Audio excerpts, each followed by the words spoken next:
दूध पीते हो जो हम खाते हैं। मसलन मुसलमानों में भैंस हलाल है, हम उसका दूध पीते हैं।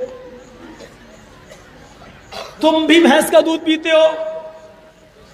हमारे यहाँ गाय हलाल है, लेकिन चलिए आपकी माँ है, हम मुसलमानों से भी गुजारिश करेंगे किसी की धार्मिक भावनाओं को मत भड़काओ, अच्छी बात है। लेकिन दूध भी हम उसका पीते हैं, आप भी उसका दूध पीते हो। हम बकरी खाते हैं, उसका दूध पीते हैं, तुम भी उसका दूध पीते हो। सवाल यह है कि हम कुत्ता नहीं खाते, कुतिया नहीं खाते। नाज़रीन अस्सलाम वालेकुम। नाज़रीन, इस्लाम के दुश्मन हमेशा पूछते हैं कि जिंदा बकरा, जिंदा भैंस हलाल है कि हराम है। अगर बकरा भैंस हलाल है तो फिर उन्हें काटते समय, ज़िबा करते समय बिस्मिल्लाहि अल्लाहु अकबर क्यों पढ़ते हैं? इसका मतलब यह है कि वो जानवर कटने से पहले, ज़िबा होने से पहले हराम होते हैं और कटने के बाद यानी ज़िबा होने के बाद वो हलाल हो जाते हैं। इस सवाल को लेकर लोगों के मन में, दिमाग में कंफ्यूजन रहता है और इस्लाम के दुश्मन हमेशा इस सवाल को मुसलमानों से पूछते रहते हैं। नाज़रीन, इस डाउट को क्लियर करने के लिए मैं आपके साथ मौलाना जर्जीस की एक वीडियो शेयर करने जा रहा हूं, जिस वीडियो में वो बता रहे हैं कि यह सवाल मुझे एक पंडित साहब ने किया था। तो आइए सुनते हैं मौलाना जर्जीस की जुबानी। ये सवाल हमसे बहुत पहले हुआ था, पंडित ने किया था, मौलाना साहब जिंदा बकरा, जिंदा भैंस हलाल है कि हराम? मैंने कहा कि हलाल। हंसने लगा। मैंने कहा क्यों, क्या हुआ? मैंने कहा क्या हुआ? कहने लगा मौलाना साहब, जब जिंदा बकरा, जिंदा भैंस हलाल है तो फिर हलाल जानवर पर आप लोग बिस्मिल्लाह क्यों पढ़ते हैं? ऐसी काटो और खा लो।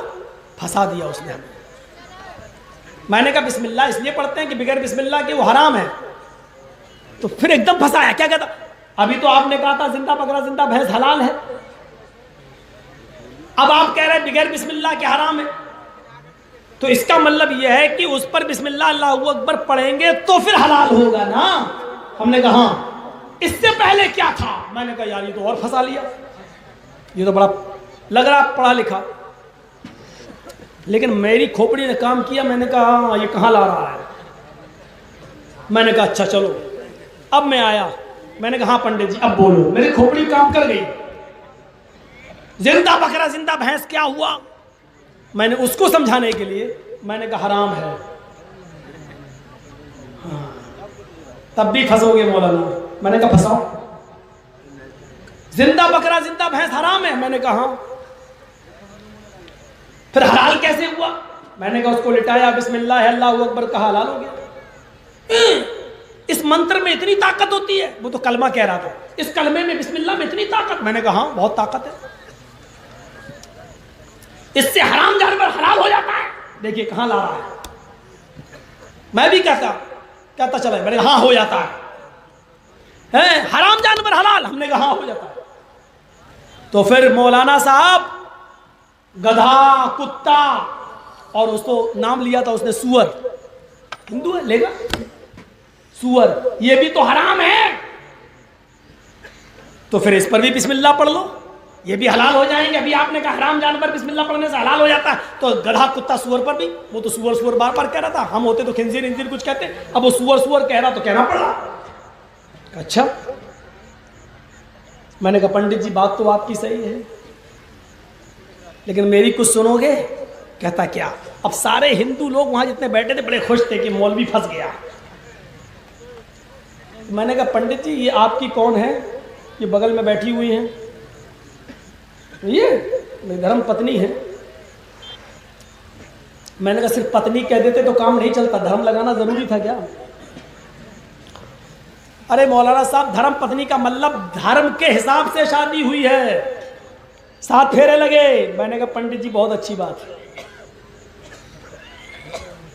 पंडित जी बुरा तो नहीं मानोगे? कहने लगा क्यों मानेंगे, आप जब मेरी बात का बुरा नहीं मान रहे तो मैं क्यों मानूं? मैंने कहा मुझे तो लगता है कि आप इसे भगा भगा के लाए हैं, ये आपकी पत्नी वत्नी नहीं लग रही है। राम राम राम राम, क्या बोलता है? चुप चुप बोल। मैंने क्या हुआ पंडित जी गुस्सा? अरे पत्नी है मेरी, मैं भगा के लाऊंगा? अपनी भाभी के बारे में ऐसा बोलते हो? मैंने कहा भाभी जी सॉरी माफ़ करना, आप बुरा मत मानना, इनको समझाना था इसलिए बोला। बोली आप लोगों के बीच में मैं क्यों बोलूँगी, बोलो। मैंने कहा पंडित जी मंत्र कुछ पढ़े गए होंगे ना, तभी तो आपकी पत्नी बनी है। कहाँ मंत्र पढ़े गए थे?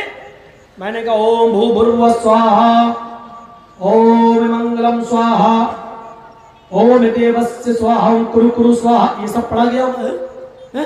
चेहरा देख रहा है, हाँ ये सब पढ़ा गया था। 7 फेरे लगे थे, हाँ। हमने कहा ये मंत्र पढ़ने से पहले आप अपनी पत्नी के साथ उठ सकते थे, बैठ सकते थे, खा सकते थे, घूम सकते थे, सो सकते थे, लेट है नहीं। हमने कहा इन मंत्रों के पढ़ने से पहले आपकी पत्नी आपके ऊपर हलाल थी कि हराम? ये हलाल हराम मैं आपके लिए बोल रहा हूं, मैंने उधर बोला था शुद्ध थी या अशुद्ध। आपके ऊपर क्या थी? है मंत्र पढ़ने से पहले कोई शुद्ध कैसे हो जाएगी? मैं तो कभी नहीं, मैंने देखा भी नहीं था। मंत्र पढ़ा था हलाल हो गई, शुद्ध हो गई। मैंने कहा ओफो, मंत्र से पहले हराम थी? कहा मंत्र पढ़ा तो हलाल हो गई? हाँ।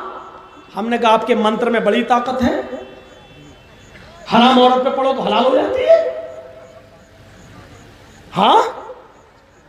मैंने कहा आपकी माँ बहन बेटी पर भी अगर ये मंत्र पढ़े जाएंगे तो क्या माँ बहन बेटी भी हलाल हो जाएंगे? चुप चुप चुप बोल, राम राम राम राम राम। माँ बहन बेटी कैसे हलाल हो जाएगी? मैंने कहा भाई आप ये मंत्र पढ़ रहे हैं, बड़ी ताकत है मंत्र में, अगर माँ बहन बेटी पे पढ़ा जाए तो हलाल नहीं होगी? हाय पागल है। मैंने कहा अच्छा 1000 बार पढ़ लूं ये मंत्र तो 1,00,000 बार भी पढ़े, 1 करोड़ बार भी पढ़ेगा तब भी वो हराम रहेगी।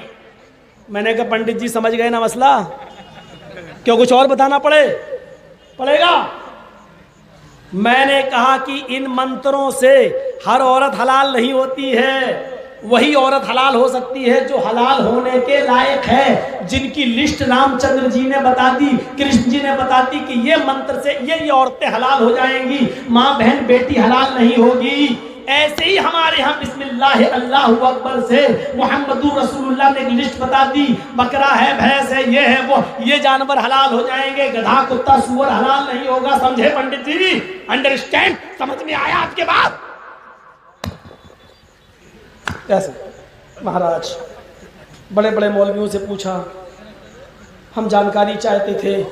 अब वो भाभी बोली पंडित जी की पंडिताइन बहुत मुंह चलाते हैं, सबसे बोलते हैं ले चल बैठी उसकी ऊपर है। अब वो पंडित जो है उसकी घरवाली बेचारी रास्ते भर पूरी सब्जी खिलाती हुई लाई है। आप तो भगवान है। हमने पंडित जी को कोई मानते ही नहीं था किसी की, आपकी बात मान लिया, आपकी बात मान लिया।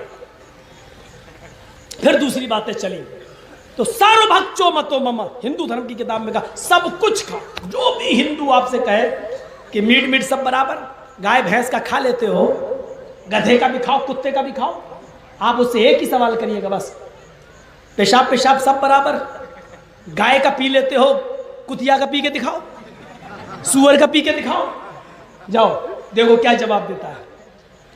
ऐसी तिलमिलाएगा, भागेगा वो है। और हिंदू भाई तो मुकदमा वैसे ही हार गए यहाँ पर, इस स्टेज पर। जितने जानवर मुसलमान खाते हैं उतने ही जानवरों का हिंदू दूध भी पीता है। और एक बात बता तू, जो जानवर मुसलमान नहीं खाता हिंदू उसका दूध भी नहीं पीता। भाई हमारे यहाँ जो जानवर हलाल है हम उसका दूध भी हलाल समझ के पीते हैं, जो जानवर हराम है उसका गोश्त भी हराम, दूध भी हराम। हिंदू धर्म में तो जब सारे जानवर हराम हैं तो दूध कैसे हलाल हो गया? पहली बात। दूसरी बात, उन्हीं जानवरों का दूध तुम क्यों पीते हो जो हम खाते हैं? मसलन मुसलमानों में भैंस हलाल है, हम उसका दूध पीते हैं, तुम भी भैंस का दूध पीते हो। हमारे यहाँ गाय हलाल है, लेकिन चलिए आपकी माँ है, हम मुसलमानों से भी गुजारिश करेंगे किसी की धार्मिक भावनाओं को मत भड़काओ, अच्छी बात है, लेकिन दूध भी हम उसका पीते हैं, आप भी उसका दूध पीते हो। हम बकरी खाते हैं, उसका दूध पीते हैं, तुम भी उसका दूध पीते हो। सवाल यह है कि हम कुत्ता नहीं खाते, कुतिया नहीं खाते। किसी हिंदू को कुतिया का दूध पीते हुए देखा है? हम सुअर नहीं खाते, किसी सुअरी का दूध पीते हुए देखा है? सवाल यह है कि जो जानवर हम नहीं खाते तुम उसका दूध भी नहीं पीते, ऐसा क्यों? यहीं पर तुम कमजोर हो, मुकदमा यहीं पर हार गए। तो मेरे प्यारे साथियों, बुनियादी तौर पर मैंने ये चंद बातें आपके सामने रखी।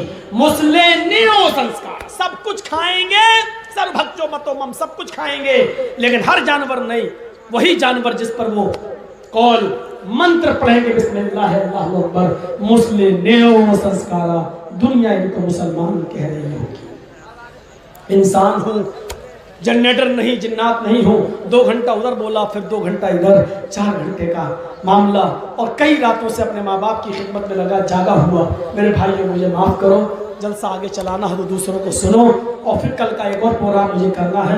मैं अल्लाह से दुआ करता हूँ कि बारे अल्लाह हम तमाम मुसलमानों को नेक रास्ते पर चलने की तौफीक अता फरमाए, हमारी माँ बहनों को तौफीक अता फरमाए। तो नाज़रीन, आपने मौलाना जर्जिस अंसारी साहब का बयान सुना। इन्होंने कहा कि मुझे सवाल एक हिंदू पंडित ने पूछा था, उसने सोचा था कि ये मौलवी मेरे सवाल का जवाब नहीं दे पाएगा। नाज़रीन, आपने देखा कि मौलाना साहब ने ये बताया कि मैंने उसके सवाल का जवाब उसकी पत्नी को लेकर दिया, जिसके कारण वो हिंदू पंडित मेरे ऊपर भड़क गया था। तो नाज़रीन, मौलाना जर्जिस साहब ने उस हिंदू पंडित से कहा, जैसे ही आपकी धर्म पत्नी है तो क्या ये शादी से पहले आपके लिए शुद्ध थी या फिर शादी होने के बाद शुद्ध है? तो उसने कहा कि शादी से पहले मेरे लिए अशुद्ध थी और शादी होने के बाद मेरे लिए शुद्ध हो चुकी है, यानी जैसे हम हलाल कह देते हैं। तो मौलाना जर्जिस ने कहा कि जब शादी हुई, आपके फेरे हुए, तो क्या पढ़ा गया था? तो उन्होंने कहा कि मंत्र पढ़े गए थे। तो मौलाना साहब ने कहा कि अगर वही मंत्र आपकी माँ बहन के ऊपर पढ़े जाए तो क्या वो आपके लिए शुद्ध होगी? तो उसने कहा कि नहीं, वो शुद्ध नहीं होगी, वो मेरे लिए हराम है, हराम है, हराम है। तो फिर मौलाना जर्जिस साहब ने हिंदू पंडित की बात का जवाब देते हुए कहा कि जैसे आपके मंत्र से आपकी माँ बहन आपके लिए हलाल शुद्ध नहीं हो सकती, उसी तरह से हमारे मंत्र यानी बिस्मिल्लाह अल्लाहु अकबर पढ़ने से कुत्ता, सुअर, जो हराम चीज है हमारे लिए, वो हलाल नहीं हो सकती। जो हलाल है वो हलाल ही रहेगी। तो नाज़रीन, ये वीडियो थी, और इस वीडियो को देखकर आपका जो डाउट था मन में, दिमाग में, वो क्लियर हो चुका होगा। बाकी आप इस वीडियो के बारे में अपनी क्या राय रखते हैं तो प्लीज कमेंट कीजिएगा और बताइएगा। तो मिलते हैं किसी नेक्स्ट वीडियो के साथ, तब तक के लिए अस्सलामु अलैकुम व रहमतुल्लाहि व बरकातुहू। दुआ की गुजारिश।